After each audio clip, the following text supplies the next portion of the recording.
ఆప్కి అదాలత్లో వసీం అక్రమ్ గారి మీదున్న తర్వాత ఆరోపణ, ఈయన అన్నిట్లోనూ జోక్యం చేసుకుంటూ ఉంటారు. వసీం గారు, ఇది ఈ మధ్య జరిగిన ఒక విషయం. మీరు ఐసీసీ గురించి ఏమన్నారంటే ఇందులో తెల్లవాళ్ల ఇంటర్ఫియరెన్స్ ఉంది. నేనేమి తప్పుగా అనలేదు కదా. ఎహసాన్ మణి ఆయన పాకిస్తాన్కి చెందినవారు. ఆయన స్టేట్మెంట్ నేను చదివాను. ఆయన ఏమన్నారంటే వసీం గారికి అర్థం కాలేదు కాబట్టి ఆయన ఇలా మాట్లాడుతున్నారు. ఐసీసీలో ఎంతమంది ఇండియా పాకిస్తాన్ వాళ్ళు ఉన్నారు? ఆయన ఏమన్నారంటే I'm a Pakistani, I been given the privilege to lead ICC in carrying out the responsibility to act without fear or favour to any nation. అందుకని చెప్పిన ఆయన పాకిస్తానీ మాత్రమే కాదు, పాకిస్తాన్ కాదు, ఇండియా, శ్రీలంక, బంగ్లాదేశ్ ఉండొచ్చు. ఇప్పుడు తెల్లవాళ్ళు క్రికెట్ ఆడి రిటైర్ అయ్యారంటే అక్కడ ఉద్యోగం ఉంటుంది, లక్షల్లో డబ్బులుంటాయి. కాని మన ప్లేయర్స్ మాత్రం 5 టెస్ట్ మ్యాచ్లానా 20 ఆడినా వాళ్ళనెందుకని పిలవడం లేదు? నేను ఐసీసీకి అగెనిస్ట్ కాదు, అక్కడ ఉద్యోగం చేయాలని అనుకోవడం లేదు. నేను ఎవరూ చెప్పలేందే చెప్తున్నాను. దాన్ని అన్నెసెసరీ కామెంట్స్ అని అంటున్నారు. షబ్బీర్ అహ్మద్ మీద 4 సార్లు యాక్షన్ తీసుకున్నారు. ఫస్ట్ యాక్షన్ క్లియర్ అయింది, రెండోసారి యాక్షన్ తీసుకున్నప్పుడు క్లియర్ అయింది, మూడోసారి తీసుకున్నప్పుడు కూడా క్లియర్ అయింది, మళ్లీ తీసుకున్నప్పుడు సస్పెక్ట్ చేశారు.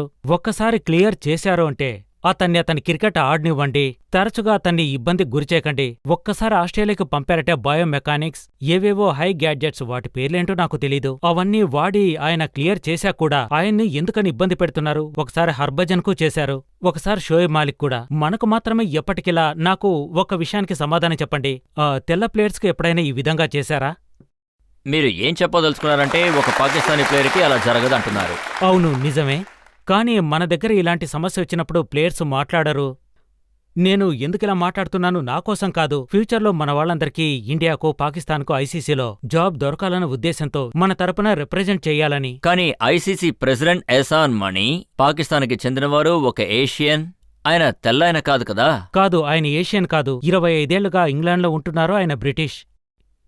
మీరు ఆయన్ని పాకిస్తానీగా చూడట్లేదా? నా ఉద్దేశం అది కాదు, ఆయన ఇక్కడ ఉండడం లేదు అంటున్నాను. పాకిస్తాన్ ఫస్ట్ క్లాస్ గురించి ఆయనకు తెలీదు, దాని కల్చర్ గురించి ఆయనకు తెలీదు, వాళ్ళ సైకాలజీ గురించి తెలీదు, పీసీబీ గురించి కూడా ఆయనకు తెలీదు. అదే చెప్తున్నాను. ఆయన తర్వాత ఏం స్టేట్మెంట్ ఇచ్చారంటే, ఇప్పుడు చదువుతాను. These comments will not do any good to Pakistan and offence to those Asians who are involved in the ICC. నాకు కొన్ని విషయాలు మాత్రమే తెలుసు. నా ఉద్దేశం, నేను ఐసీసీకి వ్యతిరేకిని కాదు. Never had anything against ICC. ఒకవేళ వారు కాకపోయినా ఇంకెవరైనా సరే వారితోనూ నేను ఈ విధంగానే మాట్లాడతాను. ఎందుకంటే వాళ్ళొక కొత్త రూల్ తీసుకొచ్చారు. బికాజ్ ఇన్ ది ఎండ్ ఆ కమిటీలో ఏముందో ఒక 15 డిగ్రీ రూల్ తీసుకొచ్చారు. ఒక బౌలర్ 15 డిగ్రీ వరకు బెండ్ అయ్యారంటే, ఒకవేళ ఎక్కువ అయితే అది తప్పు. అసలు దానర్థం నాకే తెలీదు. సాధారణ ప్రజలకేం తెలుస్తుంది? సరే, అంపైర్ ఫీల్డ్లో 15 డిగ్రీస్ ఎలా చూస్తారు? ఒకటి, ఈ 2 విషయాల్లో ఒకరు ఏం చెప్తారంటే, either you check, either you don't, this no in between. మీరు జర్క్ అవుతున్నారా లేదా అన్నదే ఇక్కడ ముఖ్యం. సో సింప్లిఫై చేయండి ప్రజలకు అర్థమయ్యే విధంగా. సో ప్లేయర్స్ మొదలుపెట్టినప్పుడు, కెరియర్ మొదట్లో ఒకవేళ వాళ్ళని పట్టుకుంటే, వాళ్ళ యాక్షన్ సరిగా లేకపోతే అప్పుడు మీరు వాళ్ళని బ్యాన్ చేయండి. మురళీధరన్ 400 వికెట్లు తీసుకున్నారు, అతన్ని కూడా జర్క్ అన్నారు ఆ తర్వాత. కాని అంతకంటే ముందుగా ప్రజల్ని ఇబ్బంది పెట్టారు. అంతవరకు మురళీధరన్ ఆడుతున్నారు, ఎవరికీ ఎలాంటి ఇబ్బంది లేదు. సౌరవ్ గంగూలీ గారిని బ్యాన్ చేశారు, అది కూడా అన్యాయమే అంటారా? ఆ ఇన్సిడెంట్ నేను చూడలేదు. అతన్ని చాలా కాలం పాటు బ్యాన్ చేశారు కదా. ఐ థింక్ 2-3 మ్యాచెస్కు బ్యాన్ చేస్తే ఓకే, కానీ అతన్ని 6 మ్యాచ్ల వరకు బ్యాన్ చేశారట. అతని అఫెన్స్ పెద్దదిగా ఉండడం వల్ల అతన్ని బ్యాన్ చేశారట. దాని రిజల్టే ఆయన చేతిలో ఉన్న కెప్టెన్సీ కూడా పోయింది. ఖచ్చితంగా 6 మ్యాచ్లు ఆడకపోవడం వల్ల స్టాండింగ్ కెప్టెన్ పర్ఫార్మెన్స్ బాగుంటే, టీం బాగా ఆడితే ఆబ్వియస్లీ. ఇప్పుడు మన స్ట్రక్చర్ ఆస్ట్రేలియా, ఇంగ్లాండ్ లాగా కాదు కదా. అదేంటంటే 1 ఇయర్కి అనౌన్స్ చేస్తే వాళ్లే. ఇక్కడ స్టాండింగ్ కెప్టెన్ మ్యాచ్ గెలిస్తే అంతే, తర్వాత కెప్టెన్ ఇంటికి వెళ్ళిపోతారు. సో ఇదంతా డిఫరెంట్ కల్చర్ ఆల్ టుగెదర్. నేను మీ స్టేట్మెంట్ ని చదివాను. సౌరవ్ గంగూలీ గారు ఇప్పుడు మారిపోయారు, ఆయన స్టైల్ మారిందని చెప్పారు. స్లీపింగ్ కెప్టెన్ అయిపోయారు, గ్రౌండ్ లో నిద్రపోతున్నారని మీరు చెప్పారు. నేను మాత్రమే కాదు, మొత్తం ప్రెస్ అంతా చెప్పింది అతని పర్ఫార్మెన్స్ బాగోలేదని. ఐ థింక్ కెప్టెనే టీంని లీడ్ చేయాలి. సౌరవ్ గంగూలీ దగ్గర 6 ఏళ్ల ముందున్న బలం ఇప్పుడు లేదు. నాకలా అనిపించలేదు. అందుకనే అతను బాగుపడాలనే ఆ రోజు అలా చెప్పాను. ఎందుకంటే అతన్ని 2-3 తిట్టి అతను లైన్లో పెట్టాలనుకున్నాను. ఇప్పుడేమో ప్రెజర్ వచ్చాక ఎక్కువ గంటలు నెట్లో బౌలింగ్ చేస్తున్నారు. I raise my point there. Sourav Ganguly గారు మీ బౌలింగ్ లో ఎప్పుడైనా ఆడారా?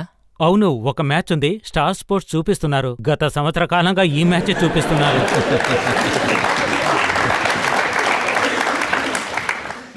ఒకవేళ మిమ్మల్ని ఇండియన్ కెప్టెన్ని మీరే సెలెక్ట్ చేయాలంటే మీరు ఎవరిని సెలెక్ట్ చేస్తారో చెప్పండి. సచిన్ టెండూల్కర్నా, రాహుల్ ద్రావిడ్నా, లేకపోతే గంగూలీనా? ఐ థింక్ సచిన్ టెండూల్కర్ 2 సార్లు ట్రై చేసినట్టున్నారు. ఆయన ఎంజాయ్ చేస్తున్నారు, ప్రెషర్ ఆయనకు అవసరం లేదు. ఈ మధ్య సౌరవ్ గంగూలీ కూడా కెప్టెన్సీ చేశారు. అతనొక మంచి captain, the best captain India have produced as far as winning concern. And this is Rahul's turn. Rahul is a great player and he's doing a good job. మీరు ఏమనుకుంటున్నారు? ఇర్ఫాన్ పఠాన్ గారిని వసీం అక్రమ్ గారికి ఒక ఈక్వల్ ప్లేయర్ అని ఫ్యూచర్లో మేము చెప్పడం కుదురుతుందా?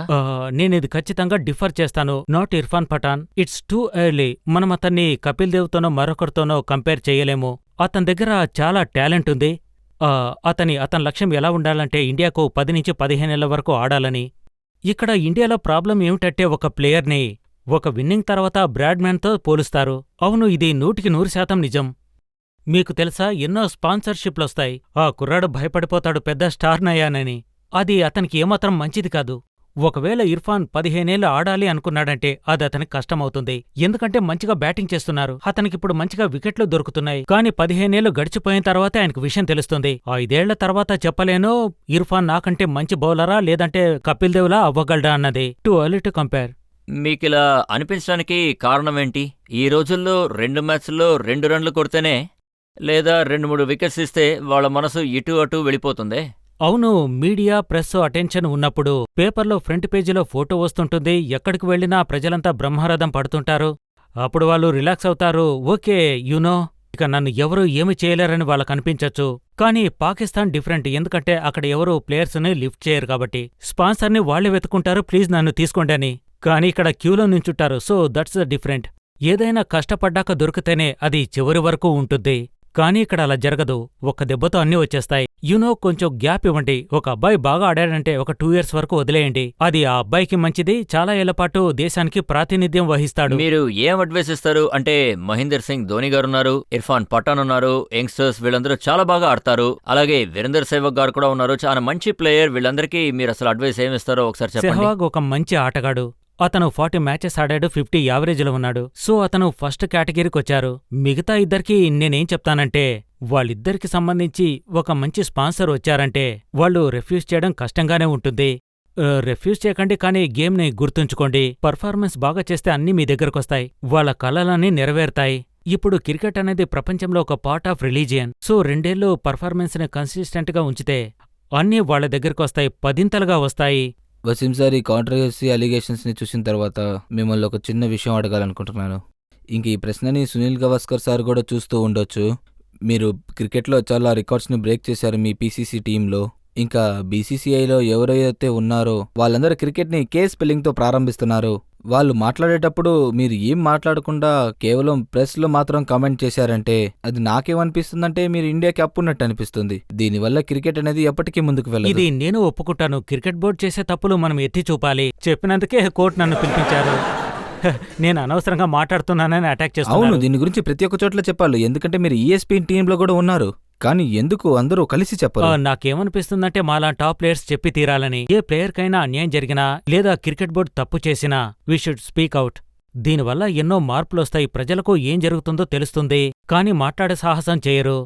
ఎందుకంటే వాళ్ళు భయపడో లేదంటే ఏదైనా కాంట్రవర్సీలో ఇరుక్కుంటామో అని. ఏదైనా వాళ్ళ ఒపీనియన్ మాత్రం చెప్పాలి, రైట్ అయినా రాంగ్ అయినా సరే.